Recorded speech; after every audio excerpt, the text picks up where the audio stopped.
How and why did you decide to write an anti-Islamic book? How was your life in regards to faith? What did you believe in? What was your heaviest and most regretful expression that you used for Islam?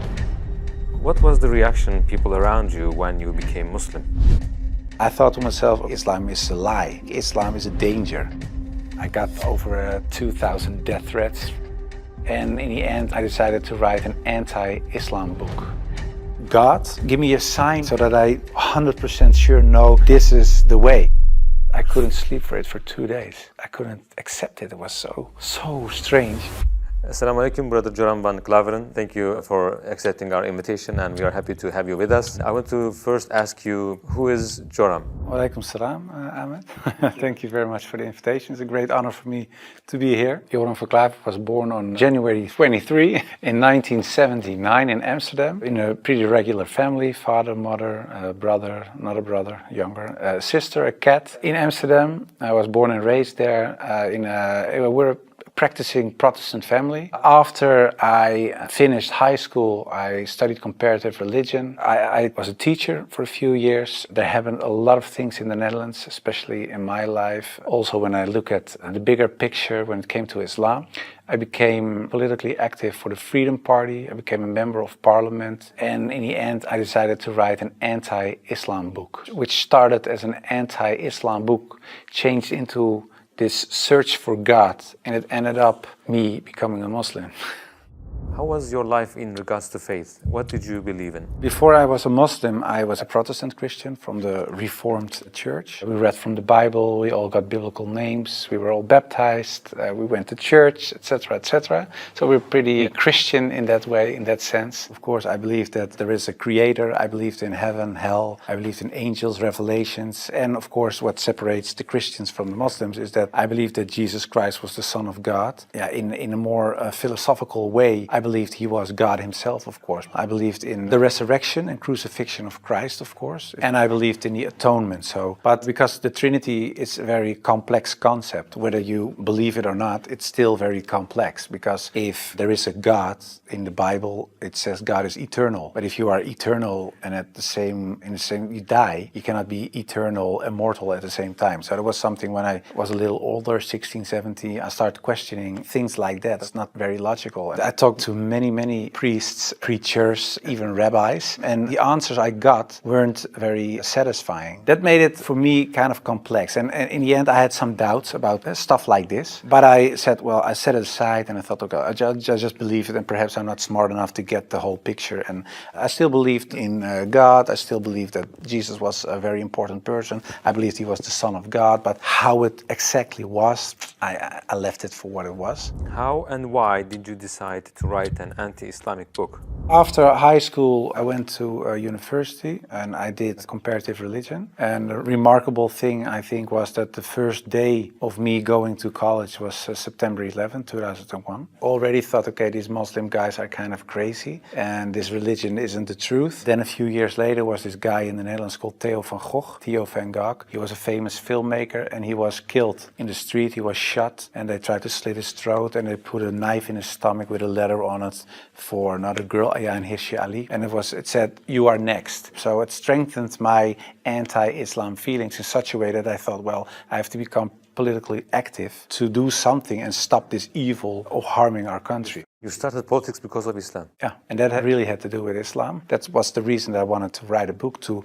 explain to people why Islam was a danger for the world. When I was writing my book, like I said earlier, the questions, the doubts I had about Christianity popped up again. And that was about truth, of course, because I was a believing Christian guy. And yeah, the Christian questions I had, in the end, were answered in an Islamic way. Because, of course, when I started writing the book, a lot of people think that it was a political book. But it wasn't so much a political book, it was a religious book, because I wanted to show people why Islam was a danger as a religion, and I wrote it from a Christian perspective. So in the beginning I made a comparison between the Christian concept of God and the Islamic concept. So I started comparing it. But because I had these doubts about the Trinity and I saw Tawheed, the oneness of God in Islam, I thought, yeah, it sounds a little bit more logical. And then I thought to myself, well, I reread the Bible to refresh myself and see, okay, why isn't the concept of Islam, the Tawheed concept, isn't isn't the Christian concept. But when I was reading the Old Testament and I saw what the Old Testament prophets said, it was one God, one God, one God. And then I thought, okay, I'll look only at the words of Jesus Christ in the New Testament. And then there's this story in the New Testament where a guy comes to Jesus and he asks him, what is the most important thing in life? How can I gain paradise? And he said there are two things. He says, hear, O Israel, hear your God is one. Treat your neighbor as you want to be treated yourself. So I thought, well, even Jesus Christ says, hear, O Israel, your God is one. So I thought, well, this whole Muslim concept of God sounds more logical, and it's the same concept that I find in the Old and the New Testament. And I know Christianity as a religion teaches something else, but it isn't the concept of God that I find in the Bible. So after weeks and weeks of study, rereading all kinds of books, I thought to myself, okay, perhaps this oneness of God is something that is true. So that's how it started. What resources did you use while doing your research? Because I was kind of shocked, I started writing to several authorities on these religious matters. And one of the guys that I wrote to was Sheikh Abdul Hakim Murad, and he's a professor from Cambridge University. But in a way it was kind of strange, of course, because I was a politician back then still. I was writing an anti-Islam book with an anti-Islam purpose. And I'm asking this Muslim professor from another country, can you help me? So I told him, I'm writing a book. I have a lot of questions. So I was very plain why I thought, why is Islam promoting terrorism? Why is anti-woman? Why is anti-Christian? Anti-whatever. After, I think, 6 weeks, he sent me a very extensive email. And he started explaining, directly answered a lot of my questions. But he also told me, you have to read this article, read this book, read that book, ask this person. And so he was very extensive in his way of explaining. But in the end, after I read all these books and articles and made a comparison between prophets from the Old Testament with Muhammad, peace and blessings be upon him, I had no arguments anymore to say they are prophets and he is not. And I thought to myself, well, if I accept Moses on these grounds and I cannot accept the prophet, then there is something else. So I thought, why don't I think he is a prophet? And I thought, oh, perhaps because he had many wives. But then again, when you look at Solomon or you look at King David, Abraham, there are a lot of people in the Old Testament that had more wives. And when you look at even outside of the religious books,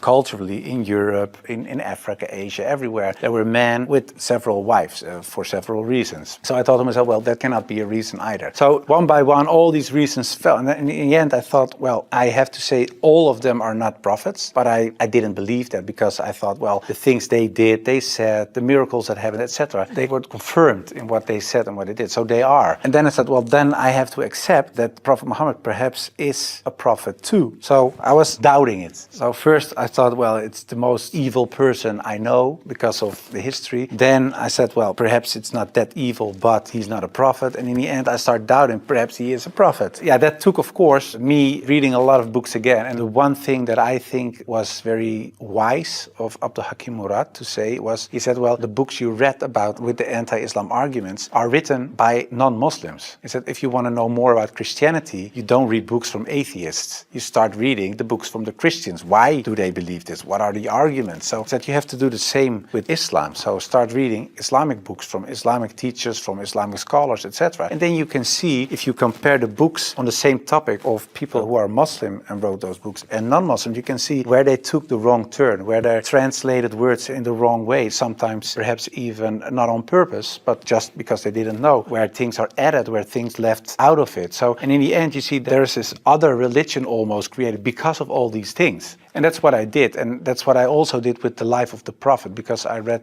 a book from Martin Links, The Life of the Prophet, based on the earliest source of Muhammad. And it was written, of course, by a convert. And his way of reasoning, his way of telling, his way of writing appealed to me because it's culturally the same thing. How do I approach a certain topic, etc. And it was the first time that I saw him not so much as a warlord, because that's the picture I had in my mind, but I saw him as a father, and I saw him as a friend and a teacher, and so much more. And so, yeah, I saw the person and his character, and I said, well, I can say a lot, but I cannot say that this is not a good man. So his character persuaded me to read more and to want to know more. What surprised you the most while doing your research? The story about Hind, there was something that, like a switch, like I had to change. And that was because I thought Hind was the wife of one of the enemies, Abu Sufyan. And in a way, they gave money to kill Hamza, the favorite uncle of the Prophet. And that was what happened on the battlefield. He got killed. They even paraded with his ears and cut off his nose and horrible stuff. So the Prophet was deeply sad, of course, of what happened. And years later, he became powerful. He came in power in Mecca. And then there was Hind. And I was reading this book and I thought, okay, now she gets crucified or her head gets cut off or something like that. But he said, well, I cannot look at her right now, but everybody is forgiven. And if you want to stay here and live among the Muslims, it's possible. If you don't want that, you can go. But bloodshedding is over now. And I thought to myself that she was forgiven. If you can forgive someone who kills a relative, especially a favorite uncle of you, even starts parading with parts of his body to show other people that she humiliates you and whatever you stand for, that means you have such a great character. It's very special. It's something you don't see. And that's what he did. So I thought to myself, well, it was a really special guy. And when I thought that, I thought, well, I have these arguments for him being a prophet. I see his character. I see the way he treated other people. I see how he treated his enemies. I think he is a prophet. But then I thought to myself, whoa, that's horrible. Because I already accepted this oneness of God. And now I say he is a prophet. If I say there is only one God and Muhammad is his prophet, that's almost shahada. So I thought to myself, okay, let's close the books. Stop. This is going in the wrong direction. And of course, I wasn't that anti-Islam anymore because of what I read, what I saw, and what I experienced. What I tell you now, it sounds a little like a fairy tale, but it really happened. In the end, there were all these books at the table. And when I had this feeling of, yeah, okay, this is shahada in a way, I thought, well, I put all the books away and I put the books on the highest shelf. But there were so many books that a lot of books fell off the shelf. And one of the books that fell off the shelf was the Quran. And when I picked it up, my hand was on a page with Surah 22, Ayat 46. And it says, it's not the eyes that are blind, but the hearts. And I thought to myself, that really is my problem, because it wasn't the eyes. I really could see what I written down myself. Nobody forced me to write this book. Nobody said you have to write this or that. I started writing myself and I could see it with my own eyes, but I still couldn't accept the fact that I said he is a prophet, there is this one God. I just couldn't. So it wasn't my eyes that were blind, but it was really my heart. I couldn't accept it. I think my nafs or whatever, my ego, I couldn't accept it. And I said, well, God, I don't care if it's the God from the Bible or the Quran, give me a sign or something so that I 100% sure know this is the way. And I went to bed, but when I woke up, I felt very secure in myself. I really felt very secure. I've never been more secure about anything else. The whole anxiety or the whole doubting issue disappeared like snow for the sun. And I thought to myself, well, I think I'm a Muslim. Well, and then of course I had to tell other people. What was the reaction of the people around you when you became Muslim? Assalamu alaikum, brothers and sisters. We saw that 80% of our audience, including this video, are not subscribed to our channel. As you know, we are a non-profit organization and advertisements are disabled on our videos. So the only reason we are asking for this is to spread the truth. It may seem like a small act, but inshallah, it may be a means of guidance for many people. Now let's click the subscribe button and let's together walk towards eternity. What was the reaction of the people around you when you became Muslim? Most of them were very negative, of course. For a lot of people, especially some uncles and aunts, it was kind of a shock. They heard it when it was on the news. I told my mother, and my mother started crying. And my wife was pretty open. Yeah, she was very cool about it. She said, well, if Islam is what you really believe and that's in your heart, who am I? And yeah, some people from my old work were really aggressive. I got over 2,000 death threats from people who used to support me, of course. People who voted for me. People said the most horrible things. We will rape your wife, shoot you, we know where your children go to school, stuff like that. And most of them, of course, is nonsense because they're crazy people writing things on their computer. So it was kind of a hectic time. And I had to tell my work, of course, and it was this Christian organization. So to say that the leader of the pack, he said, I can't believe it. And he said, well, I noticed this change when you talked about certain topics on radio. You were kind of a little more mild, not so harsh anymore, but you becoming a Muslim? And after I said, yeah, I became Muslim, he said, I couldn't sleep for it for 2 days. I couldn't accept it. It was so strange. But the hardest part for me was telling my grandfather, because my grandfather was dying and he was 93, 94 years old and he was on his deathbed at home. I had to tell him, and my mother told me, yeah, you have to tell your grandfather. It was her father. So I said, well, then you have to come with me. He's got like a shield. And then I just said, well, grandfather, I became a Muslim. And then he closed his eyes. And I thought he stopped breathing because, yeah, he was so old. And he really stopped breathing for a while. And then he started breathing again. And he looked at me and he said, well, at least you didn't become a Catholic. So it was very funny. The last thing, and my old boss from the radio, he said, well, but how do we know that you're not becoming Hindu one day or something else?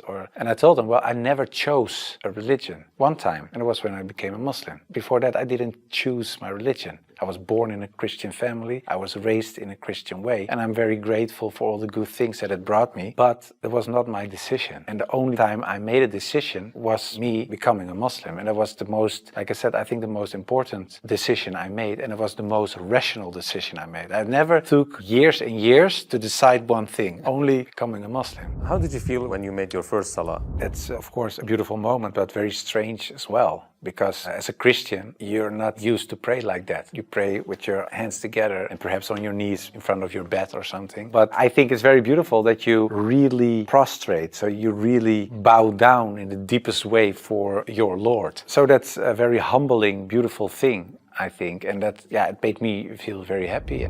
What were the 3 biggest challenges you faced when you converted to Islam? Well, becoming a Muslim, of course, was a big challenge because I had to tell the world and family, and that was a big challenge. The part of thinking that it would be very hard to become a Muslim because, especially as a Protestant Christian, there aren't so many things you have to do in a religious sense. As a Muslim, in terms of practice, so it is required to pray 5 times a day. It's required to eat in a certain way. It is required to think in a certain way. You have to be the best in a way every moment because of your relation with your Creator and because of the fact that you have to pray 5 times a day. It's a constant reminder in a way of the Creator, so that makes you much more aware of the fact that you have a Lord than as a Christian. That's how I experienced it. And I thought to myself, whoa, 5 times a day praying, I cannot do this, I cannot do that, I have to do so that made it hard in the head. But after I became Muslim, it wasn't hard at all. Are you raising your kids as Muslims? Well, you try, of course. I don't know, when you're really raised as a Muslim, I think it's a very difficult job, especially in these times. Of course, when I married, I wasn't a Muslim. You promise in a way that you raise your children as Christians. So after I became Muslim, I'm not raising my children as Christians, of course. If the kids have questions about Christianity, they ask my wife, they get Christian answers. And if they come to me, they get Islamic answers. But most of the time, she says, ask your father. And my wife cooks halal for everybody, so that's very sweet. She says, well, I'm not going to cook 5 meals,